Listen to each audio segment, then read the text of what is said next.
Shortcut দিয়ে উঠতে গেলাম। আসসালামু আলাইকুম গাইস, আপনারা কেমন আছেন? আশা করি আপনারা ভালো আছেন। ইনশাআল্লাহ আমি বলেছি আজকে যাচ্ছি আমরা ভোলার তুলাতলি। আজকে আমার সাথে যাচ্ছে আমার বাবা, মা, আমার খালামণি, আমার ভাই, যে আমার ভাই আমার পিছনে দাঁড়িয়ে রয়েছে, তারপর আমার মা অনেকেই যাচ্ছে। তো এখন এই গাড়ি আসলে আমরা যাব। আমাদের তুলাতলি যেতে হলে এই জায়গা পুরোটা একদম এই রাস্তাটা ঘুরে যেতে হবে। তার জন্য আমরা এটা ঘুরে যাব। এখানে অনেক বড় একটা নদী আছে। মোবাইলটা ছোট, তার জন্য ভালো করে দেখা যাচ্ছে না। আমরা এখন যাচ্ছি, এই যে আমরা এখন মোড় দিয়ে যাচ্ছি, এই যে যেখান দিয়ে যেতে হবে সেখান দিয়ে যাচ্ছি। এখানে পরিবেশটা অনেকটাই সুন্দর দেখতে পাচ্ছেন। এখানে অনেক মানুষজন আছে। আমরা এখন এই যে অনেকটা এসে পড়েছি। এখানে আমাদের এক জায়গা দিয়ে এখানে অনেক অনেক বড় বড় গাছপালা আছে। এই রাস্তা দিয়ে যেতে হবে, এই যে এই রাস্তা দিয়ে যেতে হবে। এখানে অনেক বড় বড় দোকান আছে, দেখতে পাচ্ছেন। এখানে অনেক বড় বড় দোকান, অনেক মানুষ এসছে। আমরা টিকিট কেটে ভিতরে ঢুকেছে। অনেক মানুষ আছে এখানে, দেখতে পাচ্ছেন। অনেক সুন্দর, যেটা অনেক বেশি, অনেক সুন্দর লাগছে আমার থেকে। এখানে গাছের ভিতরে কি যেন একটা টাঙানো আছে চাঁদের মতন, অনেক সুন্দর লাগছে আমার কাছে। অনেক বড় একটা নদী, ক্যামেরার জন্য দেখা যাচ্ছে না ভালো করে, যে আমার তো অনেক ভালো লাগছে।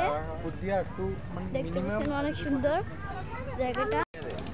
আমরা এই যে এখন একটা আমাদের সামনে একটা পার্ক আছে, এখন আমরা সেটাতে ঢুকবো। দেখুন এখানে পাখি মতন কিছু রাখছে, বোঝা যাচ্ছে না। আর এটা হলো নাগরদোলা, এখানে স্লিপার, এখানে দোলনা, তারপর ওখানে আছে কিছু বলে গিয়েছে।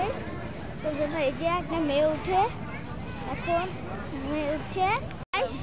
এই দেখুন আমার ভাই এই পাখির মতন ইয়েটা উড়েছে, এই যে ওটাতে আছে, যে ওটাতে ওটা থামছে, আর একটা লোক ধাক্কা দিতে দিতে এটা ঘুরাচ্ছে।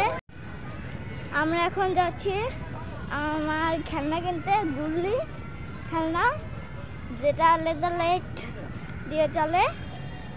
এখানে জোক আর চাঁদের মতন কি যেন একটা ঝুলানো আছে গাছের ভিতরে। গাছের ভিতরে লাইট কেন ঝুলিয়েছে জানি না, কেন লাইট ঝুলিয়েছে। তো এখন আমরা যাচ্ছি আমার খেলনা কিনতে।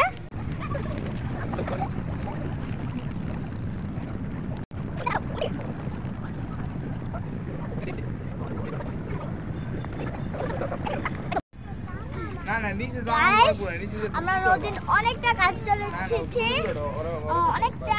এই যে দেখতে পাচ্ছেন নদীর ঢেউগুলো এখানে জমা হচ্ছে, পাথরগুলোর উপরে উঠে যাচ্ছে। দেখতে পাচ্ছেন অনেক বড় একটা নদী এখানে আছে। দেখতে পাচ্ছেন এখন আমি অনেকটা নিচে নেমেছি। উপরেরটা দেখো, আমরা উপর থেকে নিচে নেমেছি। এই যে দেখুন কত উপর থেকে নিচে নেমেছি। এখন আমরা আবার উপরে ওঠার চেষ্টা করবো।